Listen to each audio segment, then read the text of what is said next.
Muy buenas a todos, bienvenidos al canal, bienvenidos a Luigi Analytics, el lugar donde hablamos sobre ciencia de datos. En el video de esta semana voy a hablar sobre 6 cosas que me hubiesen gustado saber antes de comenzar en la ciencia de datos. Para las personas que trabajan en la ciencia de datos, probablemente alguna de las situaciones que voy a mencionar en este video les van a resultar bastante familiar. Y para las personas que están comenzando en la ciencia de datos, tener en cuenta estas situaciones va a ser muy útil para el día de mañana cuando estén aplicando algunos puestos dentro de esta rama. Ahora bien, antes de comenzar el video, si te interesa seguir viendo contenido vinculado con ciencia de datos, ya sean consejos de entrevistas, SQL, Python, Tableau y muchísimas herramientas más, entonces suscríbete al canal y dale a la campanita para que YouTube te avise cada vez que hay un video nuevo. Ahora sí, dicho eso, entonces largamos con el video.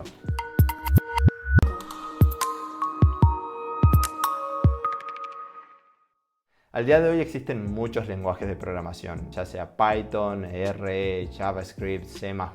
y muchísimos, pero muchísimos más. Pero dentro del mundo de la ciencia de datos existen dos lenguajes que se utilizan con muchísima frecuencia, que son Python y R. Ahora bien, la primera cosa que me hubiese gustado saber a la hora de comenzar en la ciencia de datos es elegir un lenguaje de programación y focalizarme exclusivamente en ese lenguaje. La realidad es que tanto Python como R son dos lenguajes sumamente útiles dentro del mundo de la ciencia de datos, pero al querer aprender ambos lenguajes de forma conjunta, lo único que hace es retrasar tu proceso de aprendizaje, porque vas a estar trabajando con dos sintaxis diferentes, librerías diferentes, comunidades diferentes. Pero esto no solamente va a retrasar el proceso de aprendizaje, sino también que si te encontrás ya trabajando dentro de la ciencia de datos, esto va a generar incluso más demora a la hora de escribir código, salvo que ya tengas una base muy sólida en alguno de esos lenguajes de programación previamente. Menciono esto como una de las cosas que me hubiese gustado saber con anticipación, porque cuando yo estaba cursando una maestría en ciencia de datos, contaba con una base intermedia de Python, pero varias materias dentro del programa de la maestría se dictaban en R.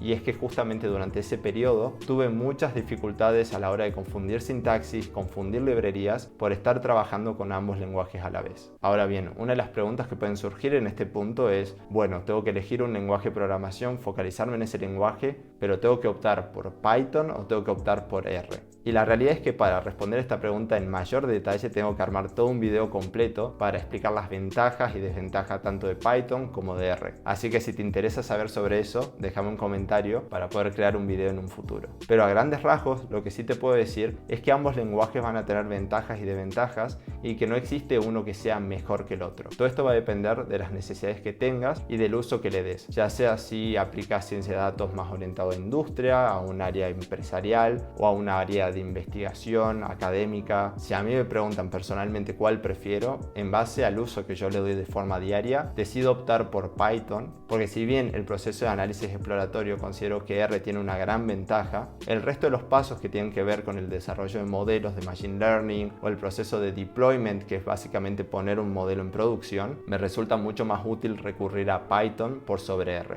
Pero como bien mencionaba antes, no existe un lenguaje por encima del otro o un lenguaje que sea mejor que el otro. Va a depender muchísimo de las necesidades que vos tengas y el uso que le vayas a dar en tu día a día. Pero a grandes rasgos, para cerrar esta idea, la primera cosa que me hubiese gustado saber a la hora de comenzar en la ciencia de datos es decidir un lenguaje de programación, ya sea Python, sea R, y focalizarme en aprender ese lenguaje. Focalizarme en lograr una base sólida de aprendizaje y focalizarme en un punto en el cual me sienta totalmente cómodo de poder programar en ese lenguaje exclusivamente. Esto no significa que no se deban aprender ambos lenguajes, de hecho hay muchísima gente que programa tanto en Python como en R, pero sí es fundamental que como primeros pasos decidas optar por uno de ellos y realmente generes una base sólida de conocimiento y de manejo de ese lenguaje en particular. La segunda cosa que me hubiese gustado saber a la hora de comenzar a trabajar en la ciencia de datos, y que probablemente es una situación que nunca se me hubiese ocurrido, es el hecho de entender y por sobre todo aceptar que no todos los proyectos que vas a trabajar van a ser finalmente llevados a producción o implementados. ¿Y a qué me refiero con esto?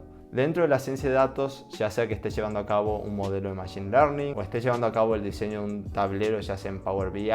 o Tableau, es que existen dos etapas que son fundamentales: la etapa de desarrollo y la etapa de producción. La etapa de desarrollo es la etapa en la cual nosotros empezamos a crear este proyecto. Nos focalizamos en los detalles, obtenemos feedback de todos los departamentos involucrados y vamos mejorando poco a poco el desarrollo de estos productos. Una vez que terminamos toda la etapa de desarrollo, el segundo paso consiste en lo que comúnmente se conoce como deployment, que es básicamente llevar a cabo el desarrollo a producción. y lo cual conduce a una implementación final. Entonces, la realidad que uno tiene que aceptar es que muchas veces se vuelca muchísimo esfuerzo y muchísima dedicación en proyectos que suelen ser bastante grandes y que esos proyectos lamentablemente nunca llegan a una etapa de producción y de implementación. De hecho, en mi caso particular, aproximadamente el 50 o el 60% de los proyectos nunca llegan a una etapa de producción o de implementación. Esto eventualmente conduce a un cierto grado de frustración por todo el tiempo que uno invierte en ese proyecto, por toda la dedicación que uno le pone a ese proyecto, para que ese proyecto nunca se lleve a cabo a producción o implementación. Es por eso que la segunda cosa que yo menciono, que me hubiese gustado saber, es aceptar que no todos los proyectos van a llegar a una etapa de implementación. Y entender que si un proyecto no es llevado a cabo a una etapa de implementación, no tiene que ver con uno mismo ni tampoco con el trabajo que uno invierte, sino que ciertas veces la empresa puede optar por tomar decisiones de negocio que se alejan de ese proyecto o simplemente aceptar que la hipótesis inicial que uno se plantea a la hora de llevar a cabo un proyecto no es lo suficientemente válida para poder llevar a cabo la implementación de ese proyecto en particular. Ahora bien, la tercera cosa que me hubiese gustado saber a la hora de comenzar en la ciencia de datos es realmente la importancia de conocer la industria en la cual uno trabaja o en la cual uno desea aplicar. Y realmente no puedo hacer más énfasis en esto porque me parece súper importante. No podemos olvidar que la ciencia de datos, si bien es una rama que contiene mucho aspecto técnico vinculado con estadística, con matemática, con programación, sigue siendo una rama que está orientado a solucionar problemas de negocio. Es por ello que la ciencia de datos, si no cuenta con un dominio y un conocimiento de la industria en particular, queda prácticamente inválida, porque no podemos resolver un problema de negocios sin tener conocimiento sobre esa industria en particular. La mejor forma de aclarar esto es mediante un ejemplo. Imagínense que trabajan como data scientists para una empresa de e-commerce, es decir, de venta online, y quieren desarrollar un modelo que prediga el nivel de ventas en los próximos meses en base a toda la información y la data histórica con la que ya cuentan. Para poder desarrollar este modelo de predicción o forecasting del nivel de ventas en los próximos meses, no solamente vas a necesitar el conocimiento de Machine Learning y de series temporales, por ejemplo, sino también vas a necesitar contar con un buen conocimiento del negocio y de la industria, para poder entender, por ejemplo, la estacionalidad en las ventas, las tendencias, cómo afectan las vacaciones, cómo afectan los feriados, y todo esto va a cambiar no solamente a lo largo del año, sino también que va a cambiar en diferentes países porque existen diferentes comportamientos. Con este ejemplo demuestro que no solamente es necesario contar con un conocimiento técnico, sino también contar con un conocimiento sobre la industria en la cual uno trabaja, para así obtener conclusiones que son mucho más adecuadas para esa industria. La cuarta cosa que me hubiese gustado saber a la hora de comenzar en la ciencia de datos es que vas a trabajar la mayor parte del tiempo diseñando e implementando modelos de Machine Learning o diseñando tableros, por ejemplo. Dijo nadie nunca. Esta fue una gran pared que me choqué cuando empecé mi primer trabajo en la ciencia de datos. Y es que cuando uno está estudiando, ya sea a nivel carrera, a nivel bootcamp o a nivel cursos, uno piensa que el principal foco está orientado al desarrollo de modelos de Machine Learning o a la implementación de tableros en caso de BI, porque cuando uno está aprendiendo lo más común es que uno trabaja con datos que son prácticamente perfectos. Sí, es cierto que requieren un cierto grado de manipulación y de limpieza, pero de cierta medida los proyectos tienen un inicio y tienen un fin. Pero lo que ocurre cuando uno está trabajando en la ciencia de datos, y es algo que me hubiese gustado saber, es que la mayor parte del tiempo de tu trabajo te vas a dedicar al preprocesamiento de los datos. Es decir, verificar la calidad de los datos, que los datos estén completos, entender las discrepancias que pueden existir en los datos, verificar de dónde vienen ciertas anomalías en los datos, poder normalizar los datos, saber qué hacer con valores extremos y básicamente asegurarte la calidad de los datos para luego llevarlo a la segunda etapa que tiene que ver con el desarrollo e implementación de modelos o con el diseño de tableros, por ejemplo. Y este punto me gusta aclararlo porque hace un par de años surgieron muchísimos artículos y noticias donde se hablaba de la ciencia de datos como la profesión más sexy del siglo XXI. Y la realidad es que nuestras tareas están sumamente alejadas de todo esto. Básicamente el 70 o el 80% de nuestro trabajo consiste en esta manipulación y limpieza de los datos, porque si saltamos directamente a una implementación de un modelo o a un diseño de un tablero sin contar con datos que sean limpios, entonces nunca vamos a obtener conclusiones claras para poder solucionar el problema de negocios que surgió inicialmente. Ahora bien, esto va varía muchísimo de empresa en empresa, porque existen algunas empresas que cuentan con pipelines de datos que son mucho más limpios, entonces se facilita mucho más el proceso de limpieza de datos y de preprocesamiento de los datos,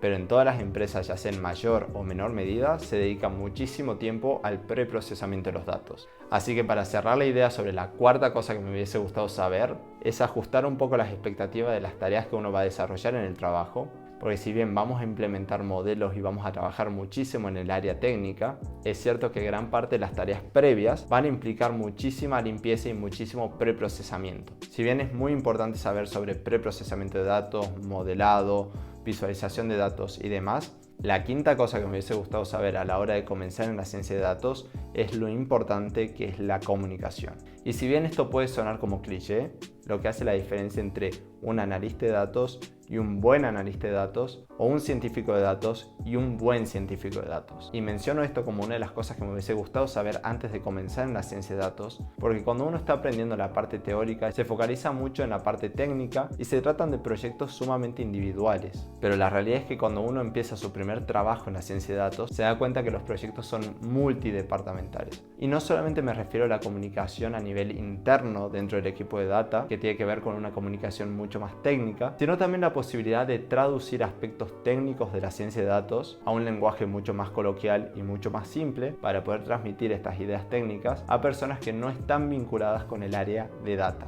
En la mayoría de los proyectos se trabajan con personas dentro del área de negocios que no tienen un conocimiento de ciencia de datos, y es por eso que es fundamental poder comunicar y poder bajar esta información técnica haciendo una presentación clara y concisa, vincular el trabajo que hiciste con los objetivos de la empresa y finalmente explicar los resultados que se obtienen gracias a tu implementación. La mejor forma de entender esto es mediante un ejemplo. Imagínense que trabajan para el área de BI de una determinada empresa y al día de hoy existen varios problemas vinculados con la experiencia de usuario. Entonces, desde el área de BI deciden crear un reporte donde se muestran las principales métricas vinculadas con la experiencia de usuario, y esto finalmente se lo comunican al área de negocios, donde no solamente le explican cómo utilizar este tablero, sino también que le hacen saber que está automatizado, lo cual les permite reducir aproximadamente 10 horas de reporte manual que se hacía anteriormente. Por último, la sexta cosa que me hubiese gustado saber al comenzar en la ciencia de datos, y que está muy vinculado con el punto anterior, tiene que ver con la capacidad de publicitar tus propios proyectos dentro de la empresa. Esto va a variar muchísimo de acuerdo al tamaño de la empresa, y sobre todo en aquellas empresas que son más grandes es incluso más importante este paso de dar a conocer tus proyectos. Pero bien, ¿a qué me refiero cuando digo publicitar mis proyectos? A lo que hago referencia es dar a conocer tu proyecto a diferentes departamentos que estén interesados, ya sea mandarles un mensaje por Slack o mandarles un mail y explicarles un poco sobre el proyecto y los beneficios que van a tener de utilizar ese proyecto. No solamente porque va a facilitar el trabajo de otras áreas, sino también porque te va a permitir generar más carrera dentro de la empresa, es decir, conseguir un ascenso o una promoción. Y como menciono esto como una de las cosas que me hubiese gustado saber con anticipación, es porque la mayoría de las tareas en la ciencia de datos ocurren detrás de escena, lo cual implica que una vez que se obtienen resultados es sumamente importante poder compartirlos y poder demostrar en lo que estamos trabajando. Incluso en aquellos casos en los cuales un proyecto no llega a la implementación o a la producción, también es muy importante compartir las conclusiones a las cuales uno llega, explicar las razones por las cuales un proyecto no se puede implementar o explicar las razones por las cuales la hipótesis inicial no es lo suficientemente válida o lo suficientemente fuerte para llevar a cabo este proyecto de implementación o producción. Y de esta manera son las 6 cosas que me hubiesen gustado saber antes de comenzar en la ciencia de datos. También te quiero invitar a que visites mi página de Instagram, Luigi Analytics, donde comparto información sobre cursos gratuitos y demás temas vinculados con ciencia de datos. Y si te gustaría que siga creando contenido en YouTube, entonces suscríbete y dale a la campanita para que YouTube te avise cada vez que subo un nuevo video. Así que espero que este video te haya resultado útil y nos vemos la próxima semana. Chao, chao.